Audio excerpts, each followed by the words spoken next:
Hi everyone, welcome back to my channel, and thank you again for joining me here today. So today we are going to talk about quite a hectic case, so just be prepared overall for this case. But last week we spoke about the disappearance of the young and beautiful Le-Jeanrdre, and if you haven't seen that, I will link it up here for you. But this case is still ongoing, and if you have any knowledge about any of it, please contact the Wynberg Police Department here in Cape Town, and the links again will be in the description box below.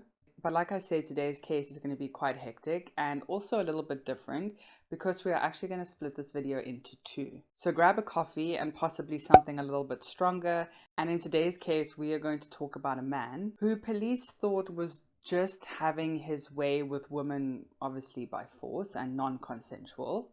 But this case started to take an even darker and twisted turn. So if you want to know how this case plays out, then let's get into today's case. Intended for mature audiences only. It's 2010 and in South Africa we are celebrating and things are wild with the World Cup on our doorstep. And we are full to the brim with culture, language and gees that we have experienced for a long time. So while South Africa is in awe, something sinister was brewing in the Muldersdrift area.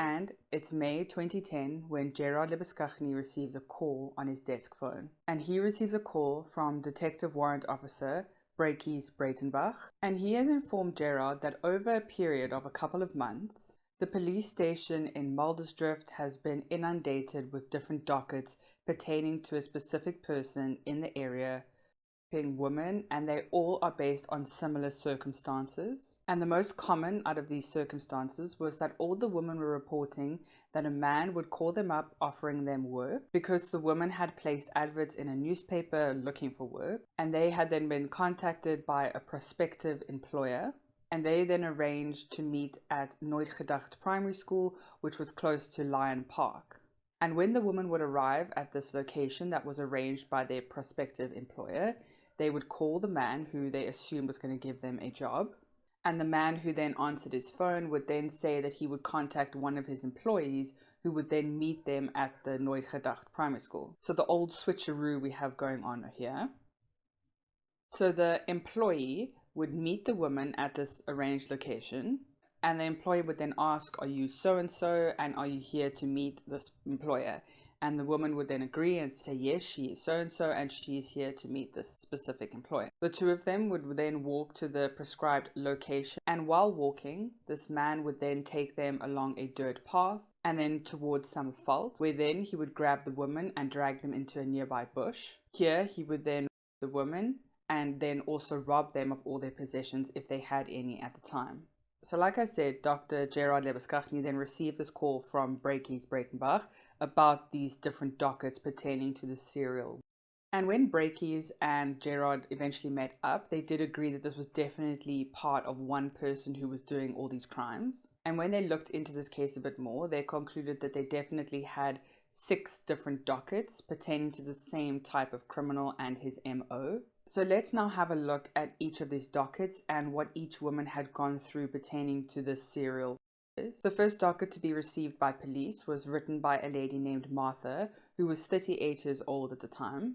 Her crime occurred on the 5th of June 2009, and she lived in an informal settlement near Nicoleclaire, which was in the Muldersdrift area. At about 8:30 on the Friday night, her and her husband were busy settling inside, and they were kind of just doing things inside their home when they received a knock on the door. When Martha opened the door, she opened it to an unknown black male and her neighbor standing just behind him. Her neighbor then introduced the man and said that he was looking for people to work as domestic helpers at a nearby farm.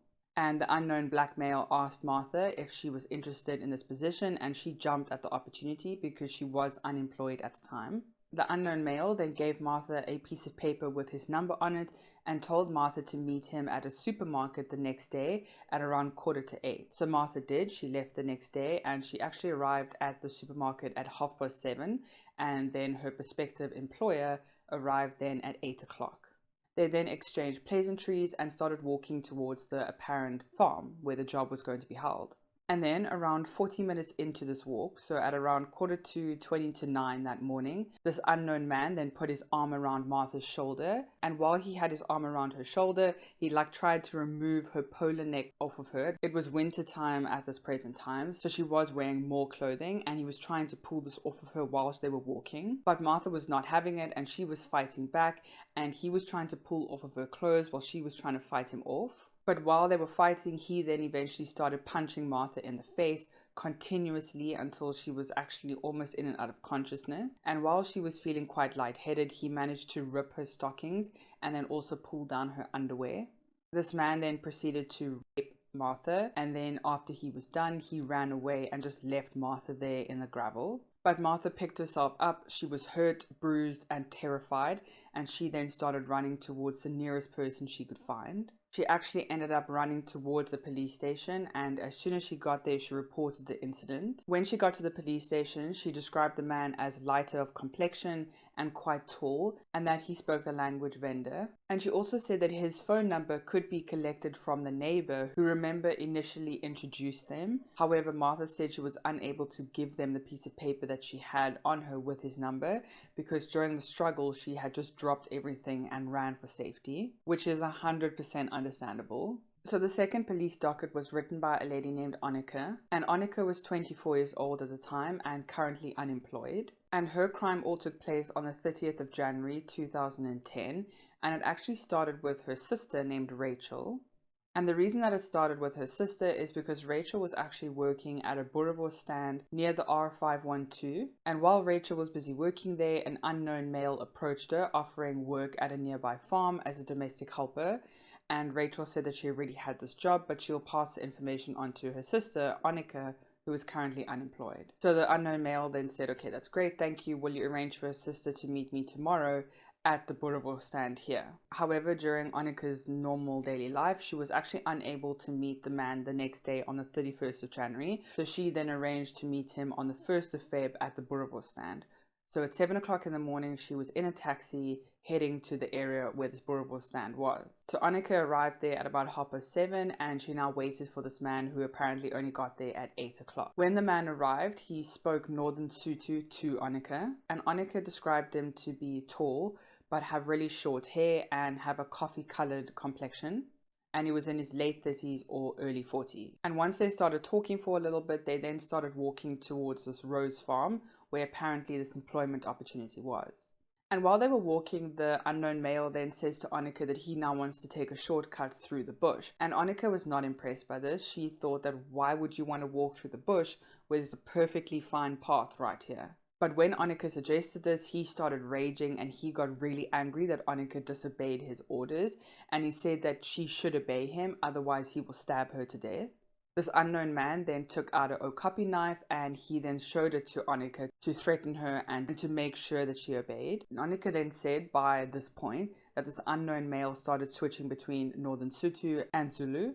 But because Anukica was fearing for her life, she did what he said and she then started to undress herself. Also, I forgot to mention that in the previous attack with Martha, this unknown male refused to use a condom, and as well now with Anukica, he also didn't use a condom when assaulting these two women. But once this man was done, he then took anything that Anukica had, and all she had on her was 28 Rand for the taxi back home, and he just left her there. Anukica then got up, she tried to dress herself as best that she could, but Anukica was in a very shocked state and she just started walking. And luckily there was a farm that was quite close to where she was, and there was an older gentleman who was busy attending to the grounds, and he then saw Anukica and he made sure that she came in. He gave her something to drink and then he gave her money for a taxi back home. When Anukica got home, she then cried in her sister's arms and was in an absolute state, which is completely understandable. And then her sister Rachel took her to the hospital to get some treatment for what she had gone through. And as a side note, later on, Gerard and his team would eventually go to this farm where this older male worked, and Gerard and Anukica eventually thanked him and they were talking for a little bit. And just before Gerard and Anukica were about to leave, the older gentleman then called Gerard aside and he said to him that this is not the first time that women have come up to the farm claiming to have been raped in that particular area. So then the third docket to be reported at the Muldersdrift police station was written by a lady named Zodwa, and she was 26 years old at the time. And on the 15th of March 2010, Zodwa was on her way to Nicoleclaire primary school because just a couple of days earlier she had posted in a newspaper as a job seeker, and someone had then gotten back to her with a prospective employment opportunity.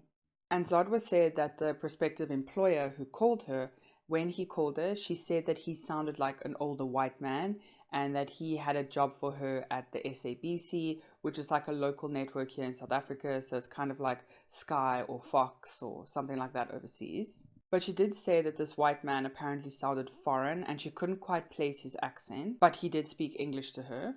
So when Zodwa arrived at the Nicoleclaire primary school, she called up this apparent white man, and he then said that he was going to send one of his gardeners to meet her. He then described what the gardener would be wearing and what he would look like, and she must just wait for him to get there. Then around 10 minutes later, this apparent gardener arrived, and they then exchanged pleasantries before he then suggested that they walk towards the farm to be able to start their work. So they both started walking along Malibongwe Drive towards Lanseria, but then this apparent gardener, he said that they must go off track because it will be quicker to go this way. This man then took Zodwa off the beaten track and they went down this dirt path underneath the highway. While they were walking, he then all of a sudden pushed Zodwa into the tall grass and he jumped on top of her and started strangling her. And he said to her that he was going to kill her. Zodwa pleaded for her life, and she said that he could do whatever he wants to her, just please don't kill her. And then once this man started taking off her underwear, she then said, please, can you just use a condom, because she said that she had HIV and AIDS, which she didn't actually. But when she said this to this unknown man, he then said, oh, don't worry, I have it too. So once he was done, he then got dressed and he ran away and he left Zodwa there. But what was different in this case was before he left, he actually picked up Zodwa's underwear and put it in his pocket. And just like he had done to all the other women, he stole their money and their phone and he ran away. The fourth docket was reported by a lady named Nomsa, and she was 24 years old at the time. She was actually from Zimbabwe, and she had apparently arrived in South Africa illegally to look for a better way of life. Nomsa had placed an ad in one of the local newspapers in order to ask for a job as a job seeker, and eventually a couple days later, a prospective employer eventually got back to her. She also said that when this prospective employer got back to her, he sounded like a white man and he introduced himself as Robert. He then offered her 2,800 Rand a month to work on his rose farm and also to somehow work at the SABC, which was quite close to her in the area. So they then arranged to meet at Nicoleclaire primary school near Lion Park in order to talk about the job. But he said to her that they must meet the same day at around lunchtime, so 12 o'clock. So Nomsa did as she was told, and she went to Nicoleclaire primary school at around 12 o'clock that day.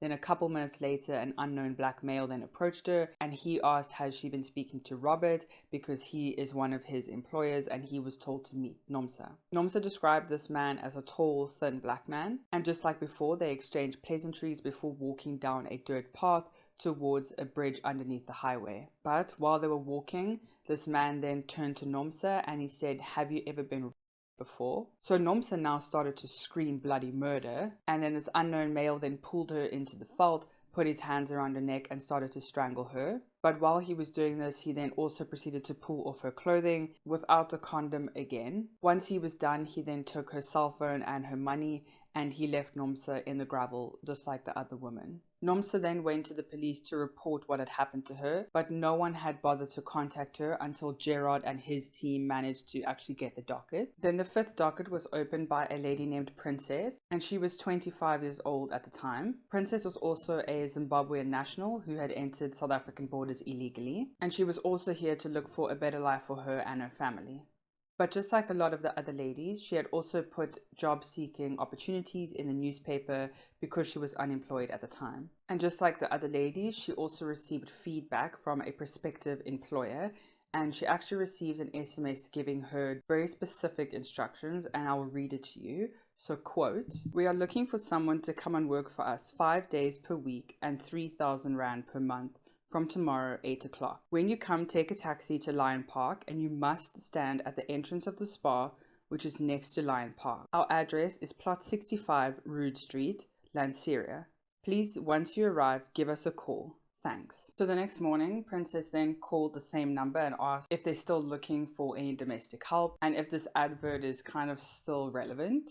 The person then on the other side said yes, they are still looking for help, and they then arranged to meet. Princess said that the man who spoke to her over the phone sounded like a white male, but who was older and a foreign kind of accent. So Princess then went to Muldersdrift according to the instructions, and she then said that she was approached by two black men who said that they were employees of the white man they spoke to on the phone. So Princess kind of felt a bit more comfortable about this because they were talking about the employer and they were also talking about the job. So the two men then led Princess to a vehicle, which was actually a white BMW, and she got into the vehicle with these two men. So the car then was driving apparently to this farm where the work was, and while they were on their way to the farm, they then picked up another two black males. Princess then started to feel a bit uncomfortable, and she actually asked the driver where are they heading to. And when she asked this question, one of the men sitting next to her then slapped her across the face. He also then put his hand around her throat, and he threatened if she says anything, asks anything, he is going to strangle and kill her right there and then.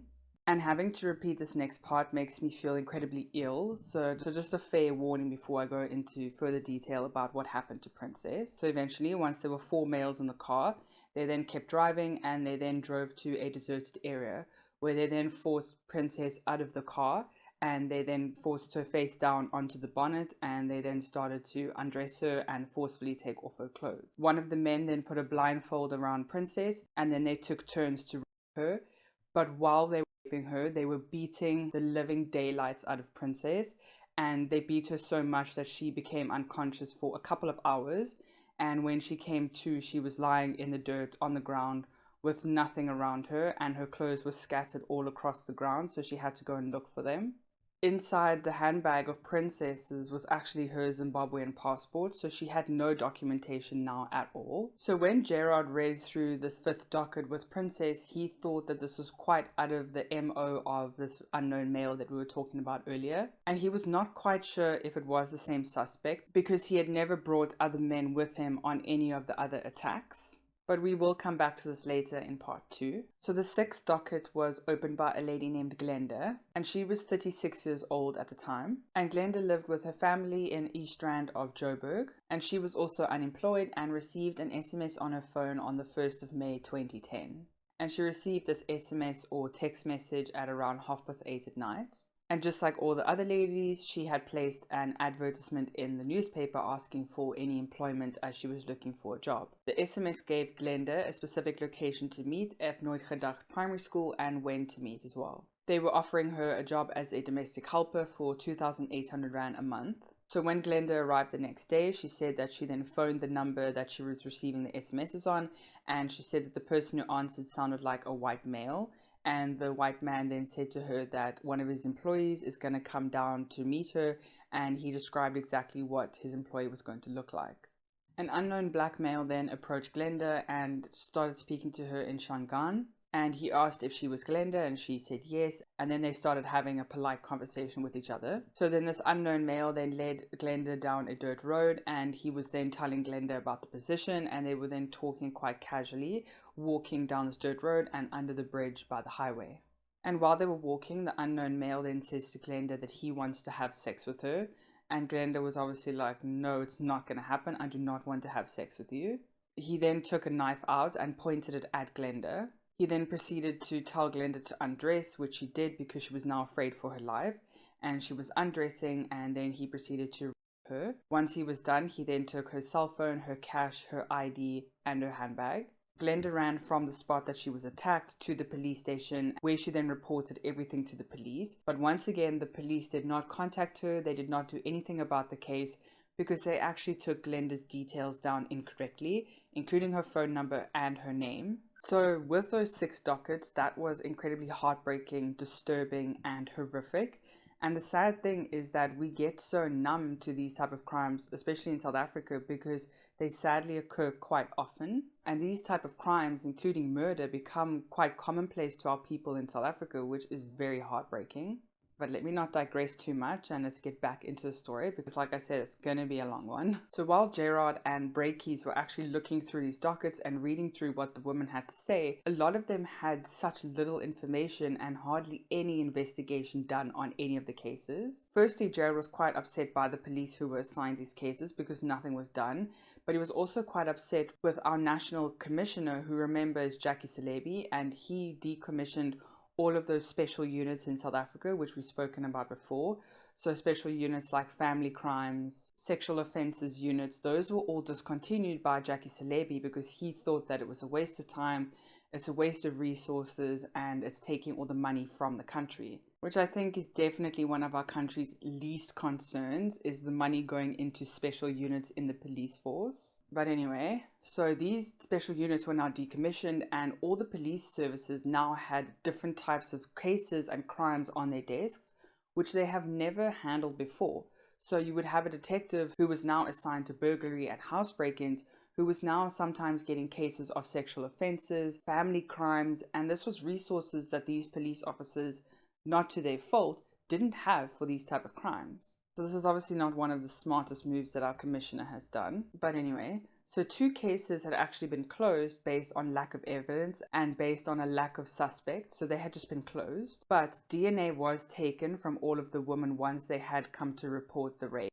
And 5 out of the 6 dockets that we have just spoken about would come back later as a positive match to a suspect. So Gerard and Breakies now have to start the hard work, and they have to now look through all these dockets and start with their police investigations. And they first try and go to each one of these ladies to try and find some more conclusive information, more data, and more about actually what happened on that day. So police went to each woman, like I said, and they went to Rachel and Anukica, remember the sisters, and Anukica walked with her sister and pointed out where she had been attacked. And basically Gerard wanted to do this because he wanted to map out different GPS locations because he thought that this might be useful at a later stage, mapping out exactly where the victims said they had been assaulted, and then later on when they hopefully got a suspect, and then he would point out where he thought the woman got assaulted. So while police were busy reading through and trying to get enough data from all of these leads, they were also on the lookout for the man named Robert.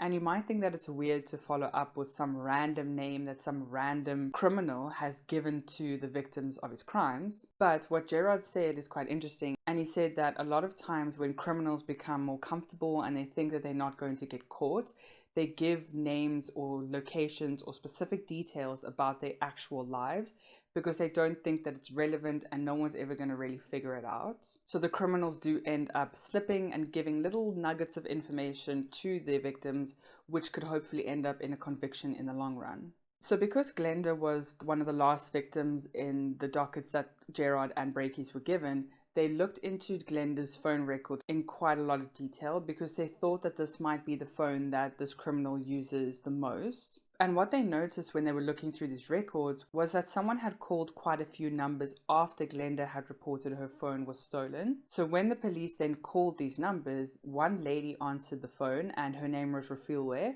And the officer pretended to ask for Robert because Robert had promised him a job. And Refilwe then said that Robert is actually her husband and he promises everybody jobs, so just stop calling because there aren't any jobs, he's lying. And one of the police officers who was actually tasked with all of the phone records and everything to do with the cell phone evidence in this case, her name was Captain Suzette Knutzer. And what Captain Suzette did was she actually sent a blank SMS to this number of Robert, which was actually Refilwe's number. Remember, they spoke to her earlier. Captain Suzette then got a call from this number a couple of hours later, and she said that it was a well-spoken black male who introduced himself as Lazarus Poppy. So we are going to put a pin in it today, and we are going to leave it right there. Next week, we will get into the nitty-gritty of this case and how Gerard, Breakies, and Captain Suzette and everyone else involved ended up solving this case. But sadly, there would also be another 2 victims who would come up later on in this case. And they would be added to the list of this man who absolutely terrorized the women of South Africa. So I'll see you next week for part 2. Stay safe, don't talk to strangers, and thank you again for everything. Bye.